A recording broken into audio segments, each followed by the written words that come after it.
vamos lá? Hoje eu separei aqui para vocês 3 small caps ali que são pouco endividadas e lucrativas. Antes de mais nada, quem é Sardinha Raiz já deixa aquele like na confiança. Se você ainda não é um Sardinha Raiz, cara, já amassa o dedo aqui nesse botão de inscrição, porque você vai se inscrever nesse canal e você vai receber vídeos novos todo santo dia, porque aqui a gente posta todo dia. Raul, o que é uma small cap? Antes da gente falar sobre o que é uma small cap, é importante a gente se lembrar sobre o que é valor de mercado. Valor de mercado é o valor que você obtém se você multiplicar o número de ações de uma empresa pelo preço da ação. Então, small cap, quando a gente fala, é uma empresa de baixa captação. Deu para entender? Small, pequena, captação, small cap. Mid cap, por exemplo, de média captação. Então é autoexplicativo, né? Large cap, de grande captação. Então é autoexplicativo. Na Bolsa de Valores existem diversas classificações por tamanho de empresa, né? Mas a que eu gosto mais de usar é essa daqui, ó. Mega caps são empresas que têm uma captação de mercado acima de 80 bilhões, né? Ou seja, tem um valor de mercado acima de 80 bilhões de reais. Big caps até 80 bilhões, mid caps até 40 bilhões,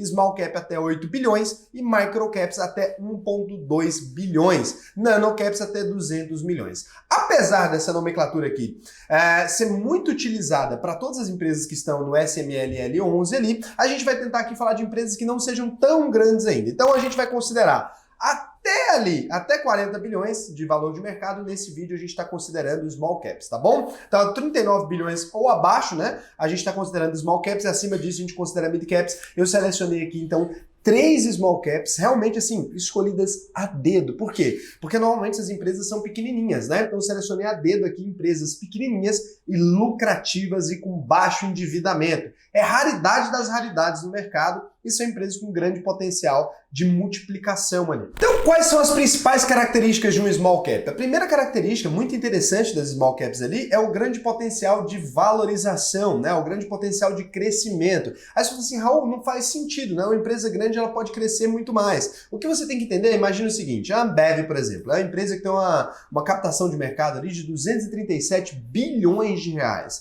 Imagina o seguinte, ela já é dona hoje de 60% do market share de cerveja, ou seja, cada vez que uma cerveja é vendida no Brasil, tem 60% de chance de ser uma cerveja da Ambev.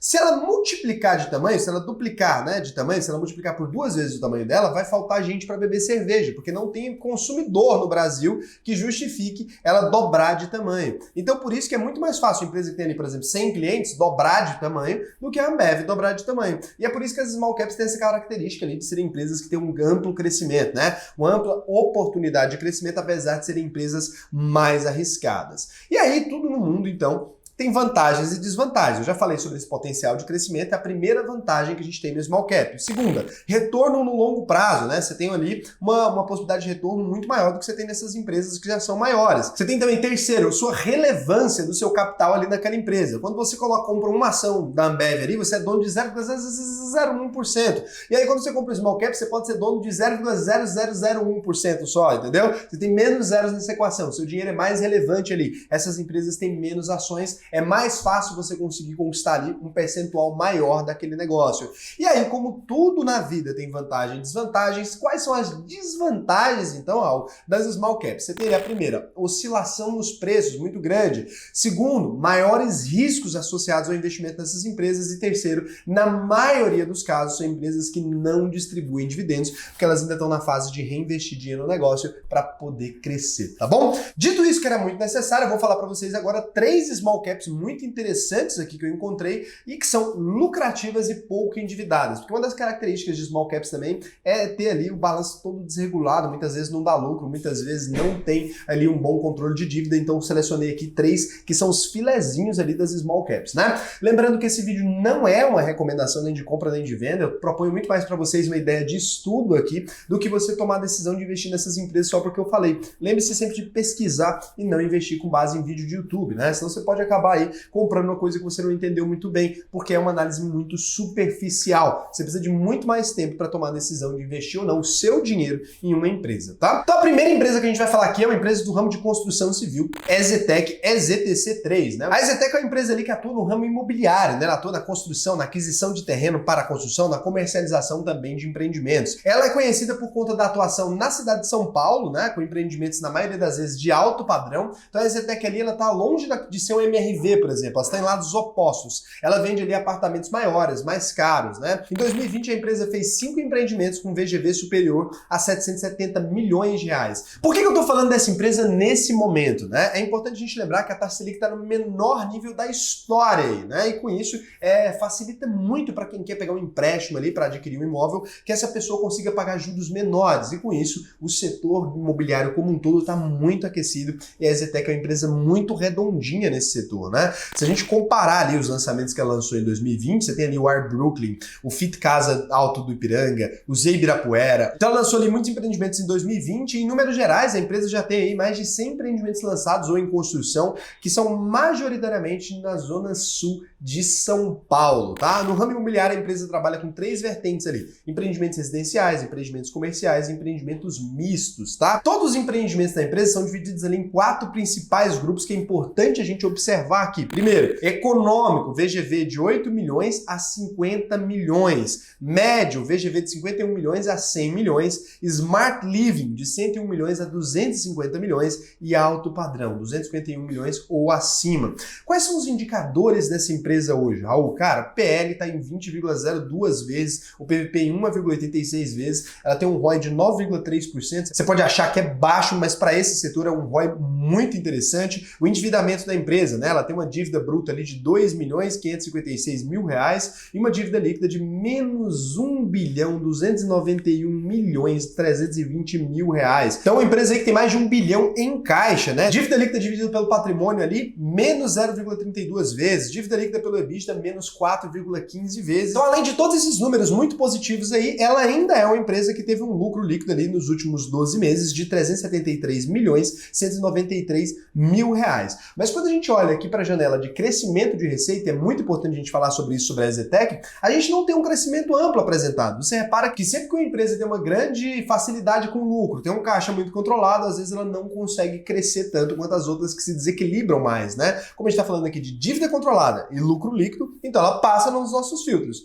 Mas se você olha para o crescimento da receita dela nos últimos 5 anos, a gente tem um crescimento de 3,6%, que não é extremamente expressivo, né? É importante ressaltar isso. Nunca uma coisa é descorrelacionada da outra. Mais risco vem às vezes com maior crescimento e menos risco vem às vezes com menor crescimento e tá tudo bem, porque esse é o foco aqui, é small caps lucrativas e pouco endividadas, tá bom? Segunda empresa que a gente vai falar aqui agora é Fleury, FLRY3. O grupo Fleury trabalha ali principalmente com laboratórios de exames comuns e de alta complexidade. A Fleury, assim como a EZTEC, olha só, né? 2 empresas que são small caps lucrativas e que focaram no segmento de alto padrão. Eles não atendem ali, eles não têm laboratórios de baixo custo, esse tipo de coisa. Eles focaram ali principalmente nessa nata ali dos exames, né? Então eles têm unidades de atendimento, eles têm um modelo B2B dentro de hospitais, então ele constrói ali um modelinho, né? um quiosque da Fleury ali dentro do hospital para poder fazer esses exames lá no lugar onde esses exames são solicitados. Possibilita um conforto maior para quem é paciente. Porra, desça a escada, faça o exame e sube de novo, né? Então você tem essa facilidade ali, além de tudo é bem lucrativo e possibilita que eles paguem menos e possibilita que eles tenham também menos custos ali, né? Porque já tem uma estrutura de hospital toda em volta. Ela é uma empresa que faz grandes investimentos, diferente aqui já um pouquinho da EZTEC. Ela foi a primeira, né, ali de todas as empresas brasileiras de laboratório a possibilitar o acesso aos resultados dos seus exames de forma 100% online. Lá em 2002, a internet ainda era mato e a Fleury já estava utilizando. Então, é justamente porque ela tem esse segmento de alta renda que ela consegue fazer esse tipo de coisa. O Grupo Fleury está presente em 8 estados brasileiros: São Paulo, Rio de Janeiro, Rio Grande do Sul, Paraná, Bahia, Pernambuco, Rio Grande do Norte, Maranhão e no Distrito Federal. Então, os caras têm pontos estratégicos aqui. Ele tem ali as marcas. Se você nunca ouviu Fleury na vida, você pode ter ouvido Inlab, Instituto de Radiologia de Natal, Felipe Matoso, Weidmann, A Mais Medicina Diagnóstica, Diagnosson A Mais, Papai, Serdil, LAF, Diagmax ou a Santecorp. Então, é uma empresa aqui extremamente interessante. E aí, quando a gente vai olhar para os indicadores da empresa, que vale muito a pena você conferir, você tem ali um PL da empresa de 31,09 vezes, não é extremamente baixinho, as pessoas estão pagando muito pelo lucro de Fleury. Ela tem um PVP de 4,56 vezes, também um pouquinho alto. Ela tem um ROI muito expressivo para o laboratório, que justifica esse otimismo do mercado, né? 14,7 vezes, 14,7% aí. O lucro líquido dela nos últimos 12 meses foi de 373 milhões 193 mil reais, muito bom. A dívida bruta da empresa ali é de 1 bilhão 903 milhões 720 mil reais. Você pode ver que não é tão esticada. A dívida líquida da empresa é de 861.916.000 reais. A dívida líquida dividido pelo patrimônio da empresa, 0,49 vezes. A dívida líquida pelo EBITDA, 1,03 vezes. Ou seja, uma empresa pouco endividada e é uma empresa que de fato é muito lucrativa, conforme aí a promessa. E aqui a gente tem uma informação que mostra exatamente aquilo que eu tentei exemplificar na última informação sobre a Zetec. O crescimento da Fleury nos últimos 5 anos ali já é um crescimento de 9,4% das receitas. Então você pode ver que a receita cresce muito mais rápido que da Zetec. E ela tem uma dívidazinha ali, apesar de não ser descontrolada, é o que eu disse, né? É uma dívida controlada, um baixo endividamento, ela tem uma dívida ali muito maior, proporcionalmente, quando você pega para olhar. Então, às vezes, a gente tem que ter muita atenção com as empresas, é óbvio, né? Se você puder investir no small cap que seja lucrativo de dívida controlada, melhor ainda. Mas nem sempre uma dívida grande, se a empresa souber o que está fazendo, óbvio, deixa ela mais frágil, mas não é ruim necessariamente. Porque a princípio a gente olha a dívida e fala, putz, empresa que tem dívida está descartado. A dívida para as empresas nem sempre é igual a dívida ali para a pessoa física, tá? Por quê? Você tem que se lembrar que as empresas, às vezes, ela consegue rentabilizar melhor o dinheiro que ela pega de empréstimo do que ela teria ali se ela estivesse utilizando só o dinheiro dela. Então isso é muito importante. Cara, só isso aqui, né? Essas informações, empresas selecionadas aqui, já valeu o seu like aí, hein? Se não valeu ainda, você tem que refletir sobre sua vida. Então, a terceira empresa que a gente vai falar aqui é uma empresa que eu, particularmente, não investiria, no entanto, gosto. Aí você vai falar assim, como assim, Raul?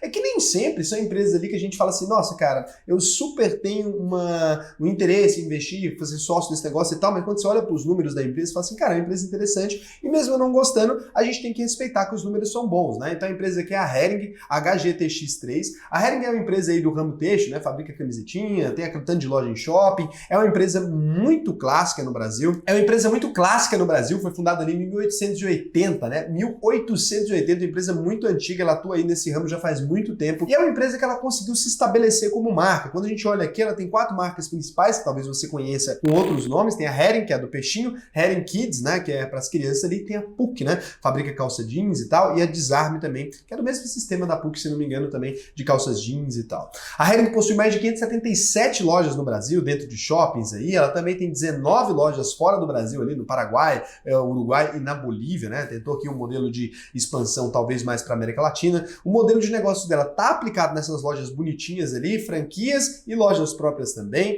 Ela tem 2 centros de distribuição, um em Blumenau e outro aqui em Anápolis, pertinho de onde eu tô agora. Ela tem 641 lojas franqueadas e 80 lojas próprias. Então, assim, é muita estrutura mesmo. Ela tem 5 web setores também. É uma empresa ali que não se adequou muito aos novos tempos, não é uma empresa que apresenta números muito interessantes, falando de internet, digitalização, mas é uma empresa que, cara, se você pode pegar aqui toda a história da Hering, desde que ela está na bolsa e até antes dela estar na bolsa, é uma empresa que ela sempre apresentou excelentes números, tá? A gente está falando aqui de uma empresa que tem um IPO lá em 1964, cara, 57 anos na bolsa de valores, apresentando lucros consistentemente, dívida equilibrada, é uma empresa historicamente muito boa para quem gosta desses setores mais clássicos. Eu tenho uma implicância com ela, por ela não ter conseguido uma digitalização muito forte, mas quando a gente olha para os indicadores, cara, beleza, ela não conseguiu, mas a gente olha aqui, PL, 7,51 vezes, o PVP, 1,59 vezes, né? Uma empresa que não é extremamente cara ali ou altamente precificada para a história dela, né? Um ROI de 21,1%, um lucro líquido nos últimos 12 meses de 342.969.000 reais, o endividamento ali dela, dívida bruta, 291.426.000 reais. Aí você fala, Raul, é alto, é? A dívida líquida dela, ou seja, dinheiro em caixa, ela não tem dívida líquida. Das 3 que a gente falou que a única que tem dívida líquida é a Fleury. A dívida líquida dela ali, menos 176.416.000 reais, puta empresa interessante, dívida líquida dividida pelo patrimônio de menos 0,29 vezes, dívida líquida pelo EBIT, menos 5,76 vezes.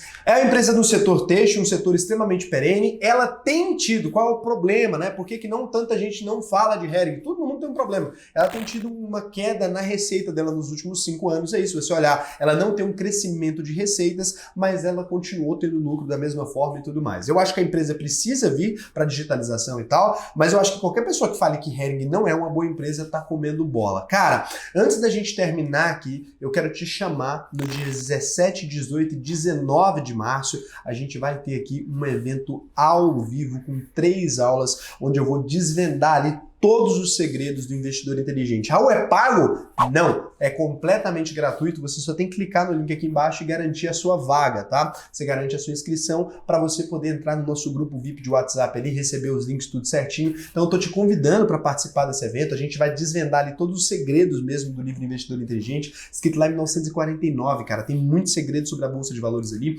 É um livro que trava vocês, eu percebi que eu indiquei ele para leitura muitas vezes, e vocês não conseguiam ler porque é um livro de leitura complexo. O que eu vou fazer? Pegar os principais ensinamentos daquilo ali e te dar de mão beijada para você poder utilizar na sua carteira, para você poder aprender a investir melhor. Se você quiser vir comigo, cara, é só clicar nesse link aqui. Muito obrigado pela audiência de hoje aí, um beijão e até o próximo vídeo.